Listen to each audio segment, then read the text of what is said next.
اغفر لآبائنا وأمهاتنا اللهم أعتق رقابنا ورقاب والدينا من النار أعوذ بالله من الشيطان الرجيم بسم الله الرحمن الرحيم والصلاة والسلام على من أرسي هدى ورحمة للعالمين سيدنا ومولانا محمد صلى الله عليه وسلم شهادة الكرام نحييكم بتحية الإسلامية وهي السلام عليكم ورحمة الله وبركاته yéen mbokk yi ñuy topp ci seen site info15.com ñu ngi leen di nuyu yéen ñëpp di am mbégte ak kontaante di dellusiwaat ak yéen ci seen émission fii madrasati rasul fii madrasati rasul nag comme niñ ko waxee woon chaque vendredi bu jot bu ne dinañu ñëw jàngale lenn ci loo xamante ni dafay dellu ci cadre diine wala ñu dégtal leen li nga xamante ni mooy xew-xewu diine tey nag ci suñu premier numéro dañ ciy ànd ak ki nga xamante ni mooy Moussa Kabo nekk professeur en développement personnel et en management des entreprises ñu war a waxtaan ak moom wala mu war ñu waxtaanal war ñu leeralal le développement personnel dans les textes religieux kon balaa ñuy sóobu ci waxtaan dañ koy bàyyi mu nuyoo présenté wu su ko defee ñu soog a dugg ci li nga xamante ni mooy wax. Merci Cheikh ñu ngi lay remercier ci dalal bi ngeen ñu dalal ci Info 15 pour à ce que ñu waxtaanee thème bu am solo d'abord ñun pour ñu présenter wu rek dañuy wax à juste titre que ñu ngi tudd Moussa Kabo donc plus connu sous le nom de Monsieur Kabo donc pratiquement collègues yeeg étudiants yi ci tur boobu nañu gën a xamee maintenant ñun aussi nous sommes diplômés en administration des affaires ou bien si vous voulez en management des affaires nous sommes également professeurs en développement personnel et en management des entreprises donc ñu ngi profité également de l'occasion di saluer suñu étudiants yi ak suñu collègues yi moo xam ñi nekk Elise Business School moo xam ñi nekk ESICOM un peu partout ci école yi ñuy dispenser cours yëpp donc ñu ngi leen di nuyuwaale de passage donc di nuyu internautes yëpp je vous remercie. waaw monsieur Kabo ñu ngi lay jaajëfal tamit ci wuyu si bi nga ñu wuyu si ci émission bi ginnaaw bi nga nuyoowee ba noppi tey dañu tànn benn thème muy le développement personnel dans les textes religieux bon suñu première question ñu bëggoon a xam. développement personnel d'abord mooy lan moom la ñu bëggoon nga définiral ñu ko su ko defee ñu soog a mën a xam nag lan la ci diine ji di wax mais balaa ñuy dugg ci loolu dañu bëgg nga définiral ñu lan mooy le développement personnel. D'accord ñu ngi lay remercier ce qu'il faut comprendre mooy xam nga seen thème bi dafa nekk benn thème d'une importance capitale parce que les gens croient que bu ñu tuddee diine. dafa seulement arrêté wu ci jaamu yeeg et cetera mais en réalité la religion c'est un tout moo tax bu ngeen amee thème intitulé le développement personnel dans les textes religieux ñun dañ ciy sawar mais maintenant dafa am question boo ñu laaj d'abord mooy c'est quoi le développement personnel ngeen may ma résumer ko en quelques lignes en français après ñu expliquer ko ah. En résumé, on peut dire le développement personnel constitue un module qui vise, à travers les écrits des savants éclairés, à travers leur expérience tirée dans le monde des affaires, permettre à un individu de se perfectionner afin de réussir ses missions, visions et objectifs, d'une part, et d'autre part, d'avoir une attitude positive en toute situation. ci tënk développement personnel dafa nekk benn njàng boo xam ni ñi nekk ci daara ju mag ji ñooy faral di ko jàng mais liñ ci jublu mooy fexe ba nit ki nga xam ne moom dañuy xaar ci moom ëllëg mu nekk njiit benn ñu jàppale ko ba mën-mën yi nga xam ne mi ngi nelaw ci moom ñu yee ko beneen bi itam mooy mu nekk njiit boo xam ne ku mucc ayib lay doon donc en résumé c'est ça le développement personnel. waaw ginnaaw bi nga ñu indilee li nga xamante ni mooy le développement personnel wax ñu développement personnel mooy lan ak ni nga ko expliquer yooyu yëpp yaakaar naa am na solo mais beneen question bi nga xamante ni moom lañ amaat mooy que ni est-ce que dans les textes religieux sóoraale nañ li nga xamante ni moom mooy développement personnel ndax. dañ lay remercier waat ci sa deuxième question à savoir ndax textes religieux yi wax nañ ci développement personnel xam nga ce qu'il faut comprendre mooy dafa am benn poète bu wax lu am solo muy l'islamologue également philosophe également on peut dire un savant muy Serigne Cheikh Ahmed Tidiane Sy Al Maktoum dafa wax ni d'abord c'est quoi la religion mooy diine mooy lan mu ni la religion en tant que source de grâce la religion en tant que attitude de la créature à l'égard de son créateur, attitude à la fois raisonnable et raisonnée. La religion en tant que comportement social, car les trois à la fois mériteraient de notre part beaucoup plus d'attention. lim ci tënk ci tubaab mooy diine nekkul rek pour julleek du genre mais c'est un tout amul domaine bu mu bàyyi moo tax suñu boroom wax ci le Coran wax ni amul alquran amul lenn lu mu bàyyi poète bi ma wax ci sam wax na ci en arabe wax ni man lam yaud muhammadan fi ilmihi fal ilmu fihi xasaaratun wa malaamu mi ngi wax ni faculté boo mënti jàng faculté université boo mënti génnee te aussi demoo nga jauger wala boog nga bàyyi xel également science bi nga xam ne mi ngi ci texte religieux yi à savoir le Coran ou la Bible donc dafay wax ni sa savoir boobu dina am foo xam ne dafay des te li koy expliquer mooy actuellement ñun ñëpp on a constaté ce qui se passe au monde mooy humanité bi yegg na ci benn seuil de développement boo xam ne kenn mënu la wax lu ñu def en matière de découverte en matière de fi ñu toll ci xam-xam du genre c'est tout le sens de cette citation boo xam ne alxakimul indi moo ko waxoon c'est en arabe mu ni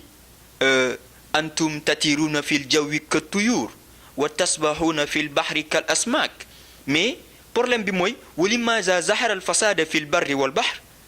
mu ni humanité bi malgré tout les découvertes malgré tout développement fulgurant bi nga xam ni technologie bi def na ko on sent que jusqu'à présent il y a des défis raison pour laquelle ñu war a bàyyiwaat beneen bët la dimension des textes religieux surtout nous en tant que des chercheurs parce que le savoir kenn waru ko limiter ci 4 murs donc bel et bien la religion les textes religieux à savoir le Coran amul lenn loo xam ne bàyyi na ko ci xam-xam moo xam le développement personnel la moo xam sur le plan sociologique moo xam sur le plan politique moo xam sur le plan même astronaute ci wàllu astronomie du genre tout ça là donc ce qui veut dire que bu ñu demee ba ci biir nag à travers les questions on va plus davantage éclaircir ci domaine bu ci nekk. après aussi li nga wax ci les textes religieux am na solo comme ni ñu ko waxee woon sànq rek bon am na aussi beneen point boo xamante ni point bu am importance la mu nekk ci biir développement personnel muy le leadership te yaakaar naa ci yéen ñi nga xamante ni yéen a nekk ci école yi di jàngale da ngeen koy faral di jàngale muy le leadership aussi est-ce que tamit textes religieux yi sóoraale na. Je remercie également Cheikh ci sa deuxième question bi muy aspect bu essentiel boo xam ni donc un peu partout ci module yi ñuy dispensé en ce qui concerne le développement personnel li ci figuré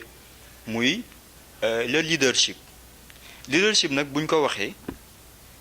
mën nañ ko résumer ci benn domination boo xam ni une personne mën na ko am au sein d'un ensemble c'est-à-dire au sein d'un groupe maintenant peut-être mën nañu bañ a dugg ci domaine yu technique yi parce que il y a différentes sortes de leadership. am na leadership boo xam ni donc mën nañu wax ni c'est charismatique, c'est légitime. am na leadership yoo xam ni donc li ko permettre nit ki mu am ko mooy juddoom du genre. mais en résumé ci olof leadership mooy lan mooy ki nga xam ne njiit la. mais maintenant texte religieux yi comme ni ma ko waxee sànq amul dimension bu ñu bàyyiwuñ benn dimension. Je vous donne l'exemple du Coran d'abord. xam nga le prophète Joseph ñu koy wax Youssoufa dafa jàngale ci cadre leadership le texte coranique bi indi ko ci façon bu am solo mooy dafa wax ni rabbi ij'alni ala hazaini al ard inni hafizun alim mu ni maa ngi laaj ñu jox ma fonction ñu ni quelle fonction mu ni ngeen jox ma comme fonction le secteur primaire parce que lii Seydi Hadj Malick waxoon ni il ne faut pas se fier à la rigueur apparente des textes seulement,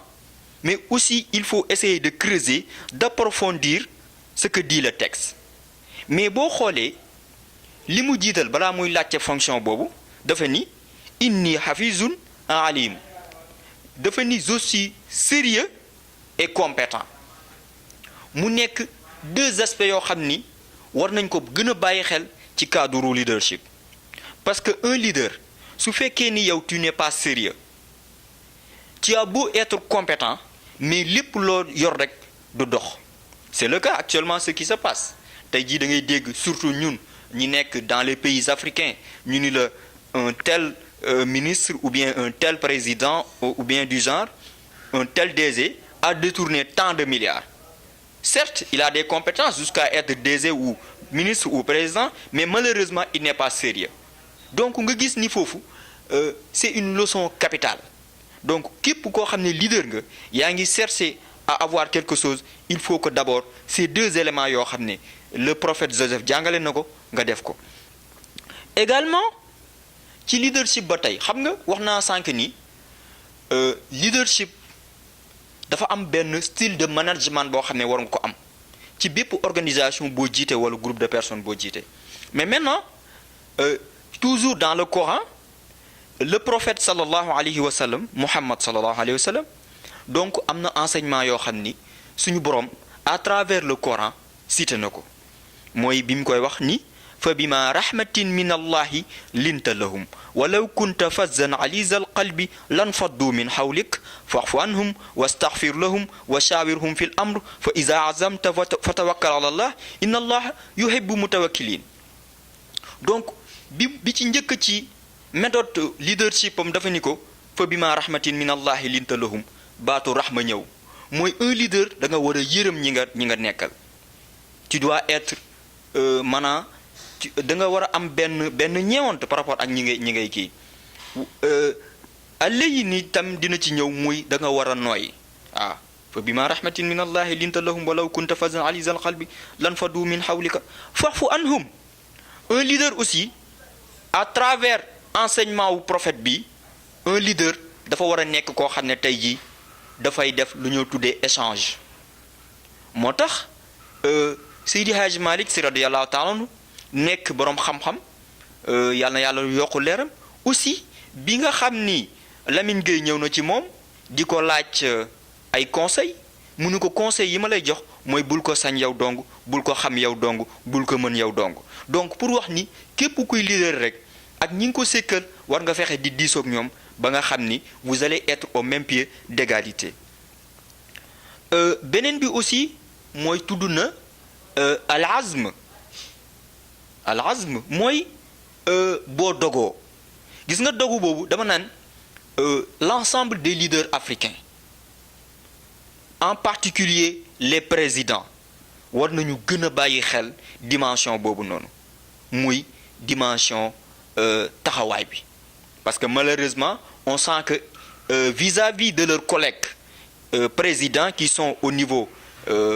du continent européen voire du continent américain dañuy sentir ni am na benn flexibilité benn boo xam ne moom moo ci am donc yooyu yëpp ay leçons la yoo xam ni war nañ ko jàng beneen fi ñuy daanelee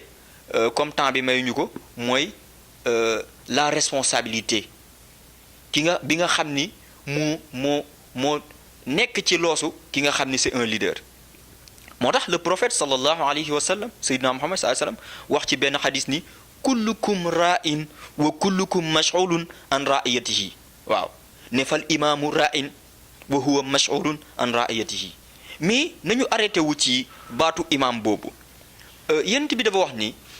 képp koo xam ni njiit nga parce que baatu imaam bi il ne faut pas que nga dégg ci imaam boo xam ne day julli ci jàkk rek non il faut que nga jël ko ci benn dimension macro mooy dimension bu yaatu nga xam ni tey jii képp koo xam ni leader nga rek na nga xam ni un jour devant Dieu tu vas rendre des comptes su ko defee loolu dina nekk loo xam ne dina la wàññi di la permettre ba nga xam ni yow li ngay def di nga ci xam dara comme ça on n'aura plus besoin ay audit et contrôle de gestion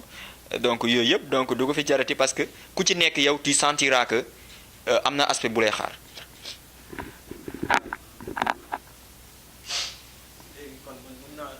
gestion du temps mën naa résumer foofu parce que da nga dugg si da nga indi yooyu mën naa résumer foofu ñëw ci gestion du temps bi.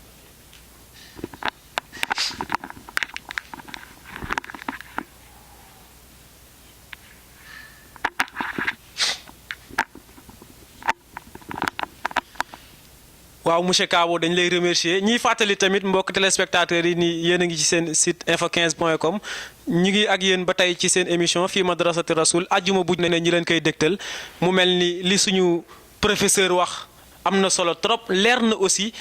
te dafa am point bu am solo boo xamante ni fi nga jógee mooy li nga wax ni que ni le leadership mooy li nga ci développé lépp donc kon dañuy dégg ni am na xadis boo indi léegi bi ngay wax ni kullukum ra'in wa kullukum mas'ulun an ra'iyati nga indi imam cela veut dire que ni kon imam rôle boobu mu yore moom aussi nekk gi mu nekk responsable mooy que ni kon leader la. monsieur Kabo dañ lay jaajëfal yaa fi développé aussi ëppoon naa bañ a développé ñuy fàttali tamit ba tey mbokki téléspectateurs yi ni que ni yéen a ngi ci seen site info15.com ñu ngi ak yéen ci seen émission fii madrasati rasul ajjuma bu jot bu ne ñu leen koy dégtal tey ñu ci ànd ak ki nga xamante ni mooy monsieur Kabo nekk professeur ci li nga xamante ni mooy développement personnel ak management des entreprises. donc li nga xamante ni moom nga indi surtout point bi nga xamante ni moom nga jeexalee léegi muy le leadership da nga ci wane lu am solo surtout xadis bi nga wax léegi ni kullukum ra'in nga cité imam nga ni al imaamu ra'in ba xadis ba fa mu jeexee mais nga wax ni daf ci am bu ëpp solo mooy imam bi donc kon wane nga foofu ni que ni même imam bi nga xamante ni dafay jiite sax moom aussi leader la maanaam nee nga ñu kon imam bi leader la. Que ce soit donc muy diina l'islam muy beneen diina bu mu mën a nekk képp koo xamante ni yaa jiite ña ca des topp ci rek donc kooku leader la te nangu na aussi pour nekk leader donc kon loolu am na solo kon foofu wan nga ñu ni que ni kon une fois nga nekk ci diina rek xamal ni leadership dugg na foofu yow nag day jaadu nga wane ko mais aussi dafa am beneen point bu am solo boo xamante ni moom laa bëggoon ñu jeexalee ko mooy boo waxee développement personnel wax adabul isaa'il waqt te mooy gestion du temps donc l'islam lan la wax tamit ci gestion du temps boobu lan la si l'islam wax moom lañ bëggoon tam aussi nga ñëwal ñu ci. merci encore une fois Cheikh ci sa question bi nga posé waat muy la gestion du temps lan bi nga xam ni dañ koy jàngale ci développement personnel lan la ci texte religieux yi wax maintenant xam nga comme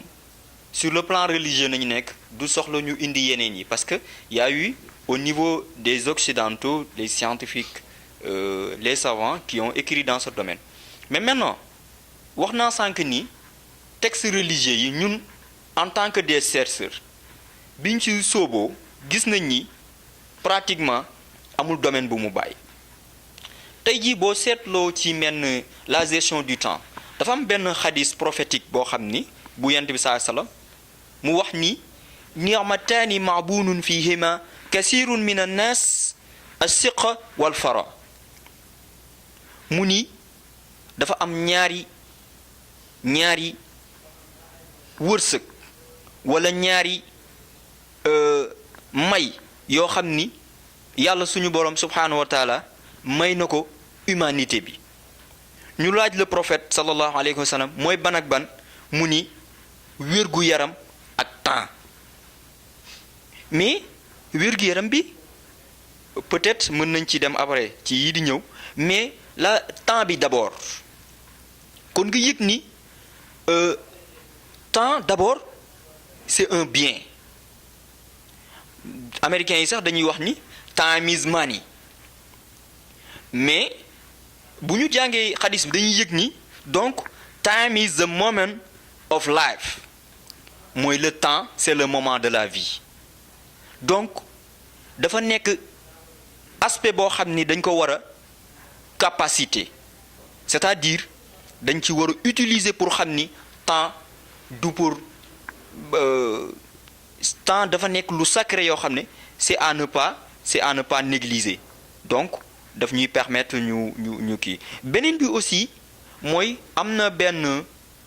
toujours ci wàllu gestion de temps benn citation boo xam ni tamit Seydi Hadj Malick bi may lire ci ay texam wax na ko nee na axi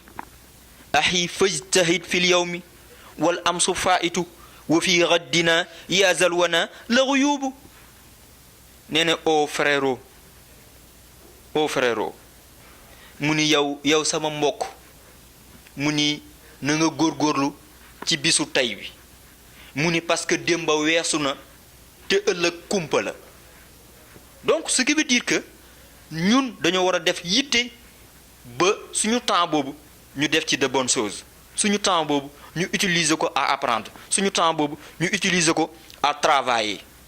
Parce que comme le disait le poète, j'ai pas peur de mourir, mais j'ai peur que la mort me tue. Donc pour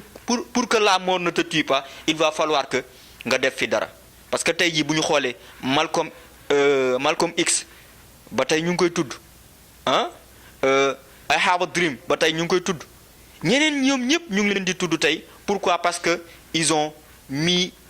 ci humanité bi ay œuvres yoo xam ne am na solo. donc waaw monsieur Kabo ñu ngi lay jaajëfal bu baax yaakaar naa li nga ñu indil am na solo trop xanaa dañuy fàttali ñi nga xamante ne ñoo ñuy topp ci seen site info15.com ñi ngi ci seen émission fii Madrasati Rasoul. émission yi moom nii kese la bu ñu waxee fii Madrasati Rasoul wax nañ ko keroog tey dinañu dem seeti borom xam-xam ñu waxtaanal ñu ci cadre waxtaanal ñu naka la ñuy def pour mën a mucc ci suñu wàllu diine ndax yàlla moo ne xam leen ma door ma di jaamu. léeg-léeg tamit dinañ dem dëgtal leen programme diine yi nga xamante ni ñoom ñooy faral di am. waaye tamit li ñu indi nii tamit génnul diine parce que balaa ngay jëf dara aussi tamit ci cadre diine il faut que aussi nga xam yooyu yëpp day jaadu nga maîtriser ko comme li mu wax ci cadre leader ci cadre développement personnel yooyu yëpp dafay jaadu nit ki mu maîtriser ko. egsi nañ nag ci fi nga xamante ne fa la ñu war a yëkkatee jotaay bi du ñu def lu dul bàyyi la nga tàggatoo ak ñi ñuy topp ci info15.com su ko defee ñu soog a joxante dig daje ba beneen àjjuma incha allah. merci Cheikh. donc mu mel ni ñu ngi ci terme émission bi donc. bien que nag guddul parce que yaakaaroon naa ni dina gën a gudd que ça mais bon ñu ngi profité rek ci affaire ci conclusion bi di la remercier encore une fois di remercier équipe bu Info 15 bi di leen wax yàlla na leen yàlla jàppale maintenant aussi di gërëm au passage suñu collègues yëpp ak suñu étudiants yeeg suñu camarades yeeg yëpp ñu ngi leen di remercier. bu fekkee ni am na lu fi baax rek ñu xam ni mbaaxu suñu borom la bu fekkee ni aussi xam-xam bi motewul donc ñu xam ni rek nous sommes toujours des pèlerins du savoir hein. Comme le disait Socrate, tout ce que je sais c'est que je ne sais rien. Monsieur Kaba kon ñu ngi lay jaajëfal bu baax ci wuyu si bi nga ñu wuyu si tey ci suñu émission fii Madrasati Rasoul comme niñ ko waxee woon rek émission bi nii kese la donc yéen tamit yéen ñi nga xamante ne yéen a ñuy suivre bu ngeen amee tamit jafe-jafe boo xamante ni bëgg ngeen ñu waxtaanee ci bu ngeen demee ci commentaire yi su ngeen ko indee dinañu dem seeti borom xam-xam yi laaj leen ko ñu indil ñu ko ñu mën ko indiwaat kon tey ñi ngi doon indi développement personnel dans les textes religieux monsieur Kaba indi na ci développement bu am solo ñu ngi leen xaar rek ci commentaire yi ku ci am question wala contribution yëpp na nga ko indi ci partie commentaire yi su ko defee moom it incha allah bu dee question la dañ ko gisaat mu indi li nga xamante ni moo ciy réponse kon nag ajuma bii di ñëw incha allah am nañ yéene indil leen xeetu ndox yi nga xamante ni moom la ñu war a jëfandikoo pour mën a làpp ndax borom bi moo ni ta'rifuni qabla an ta'buduni balaa nga may jaamu nag ma xam ba pare kon foofu lañ xalaat a commencé ñu indil leen xeetu ndox yi nga xamante ni moom lañ mën a jëfandikoo pour làpp kon nag seen mbokk Cheikh moo nekkoon ci présentation bi seen mbokk Lassana Sylla nekk ci réalisation bi ñu leen jox dig daje beneen àjjuma incha allah. اللهم أعتق رقابنا ورقاب